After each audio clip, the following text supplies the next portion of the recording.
Hey everyone, it's great to connect with you all again after a long time. As we continue to grow DataWalkers, expanding our team and building out our leadership team, I think it becomes very important to talk about open culture and what that really means. A big part of open culture, the key topic in that is feedback. So we all should be comfortable giving feedback, receiving feedback, challenging each other, and having open conversations, irrespective of our roles or titles. So over the next few WalkersWay videos, I'm going to talk more about feedback, how to give it, some simple techniques, and then how to receive feedback as well. So let's start today with how to give feedback, especially when you are giving feedback to your lead, manager, or the leadership team. So when we talk about feedback, the first thing I want to make it very clear is feedback has to work both ways, right? It cannot be only managers giving feedback to their teams.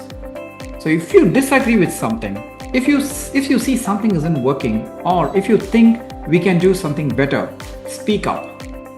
You should feel comfortable giving feedback to anyone, your teammate, your pod lead, your practice leader, Lou, or me. In fact, if nobody ever disagrees with me, I would probably be a little worried.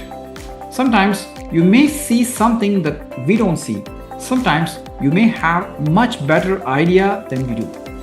That's exactly why feedback is so important.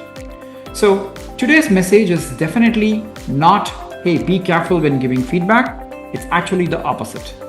Give feedback, speak up, but learn to give it well in a more effective way. And that's what I want to talk about today. Now that we agree feedback is important, the next question is, how do we give feedback well? So again, I came up with a very simple check that I want all of us to remember. It's T²F²C.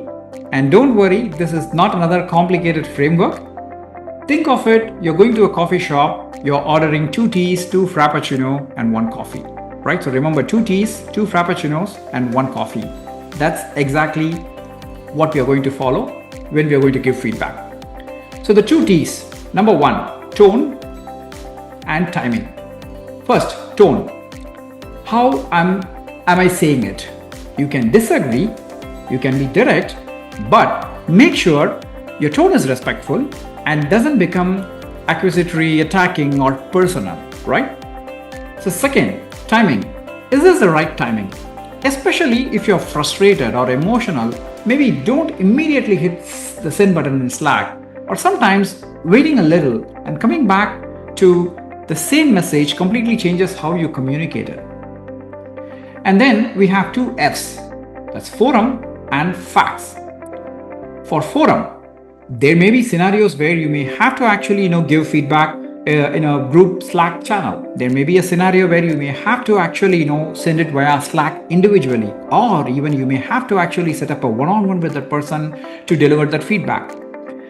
I know it's little complicated, like which forum you should pick. So I use a very simple rule, right? Like if it's a person versus process. If the feedback is about a person, something an individual did, something about an individual behavior, something about an individual communication, talk directly to that person, preferably in private. Preferably have a meeting, not via Slack. But if the same scenario is like, you have to give feedback about a process. Let's say, we are talking about meeting timings.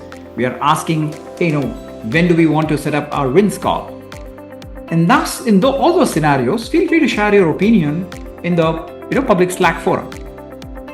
Again, this is not like a hard and fast rule of this person versus process. Use your judgment based on the situation, but forum is a very important aspect of the feedback. And next F is facts. Talk about what actually happened, not what you assume someone's intention was. There is a big difference between you telling that, hey, no, you don't trust me, versus, hey, no, I've noticed most decisions still require approval, right? Like both communicate pretty much the same meaning, but on one you're talking about facts, another one you are just assuming an outcome. And finally, C. constructive, right? Don't just tell that this doesn't work. Don't make it just like a complaint, right? Like tell what's not working, and whenever possible, help us think about what we could do differently. So that's basically constructive. So in a nutshell, remember tone, timing, forum, facts, and constructive. Before giving important feedback, especially difficult feedback, just take a few seconds and run our 2 tea, 2 frappuccino, and 1 coffee check. I hope it's easy to remember. Now let's take a very simple example. I'll use myself so nobody gets into trouble. Let's say I changed the priorities multiple times this week and you're frustrated about it. So you come to me and you say, Karthik, you keep changing priorities. It is very difficult to work like this. You need to be clear about what you want. Now here is the important part. The feedback itself maybe completely is valid. Maybe I actually did change priorities 3 times and maybe it is really making your job difficult. So I don't want you to stop giving that feedback. Instead, let's run it through quickly through our T²F²C check. Number 1, tone. You keep changing. You need to. So all these, whenever you start anything with like this, it is basically like, it sounds immediately like blaming or accusing someone. So think about that. And the second part is timing. Am I giving this feedback at the right time, or I'm just, being frustrated right now because I finished my job. I just want to, throw out this. Just think about that. And then number 3, forum. In this scenario, this is actually about a very specific feedback about me and my project management skills. So you have to come talk to me, understand why, we did that. Maybe a quick one-on-one conversation might be a lot better than just, a Slack message, or even like, just slamming in a general Slack message. And the next part is facts. Stick to what exactly happened. We changed priorities a few times this week is a fact. Avoid turning that into an assumption about why I did it. Okay? And finally, I don't see any constructive, right? Like what can we do differently? So now look at the second version. Karthik, I wanted to share some feedback. We have changed priorities a few times this week and it is making it really difficult for me to complete some of the items that we started. Can we align on top of priorities and try to keep them stable unless something urgent comes up? I think that would help me plan and deliver better. Notice something important. We didn't dilute the feedback. You're still telling me that changing priorities is creating a problem. You're still challenging what I'm doing. You're still asking me to change. The only thing we changed is how we delivered it. And that's the real purpose of 2 teas, 2 frappuccino, and 1 coffee. I finally want to close with one simple message. At DataWalkers, I genuinely want everyone to speak up. If you disagree with something we are doing, say it. If you think your pod lead, your practice leader, Lou, or I could do something better, tell us. Your title or someone else's title should never stop you from giving constructive feedback. This is what an open culture should be.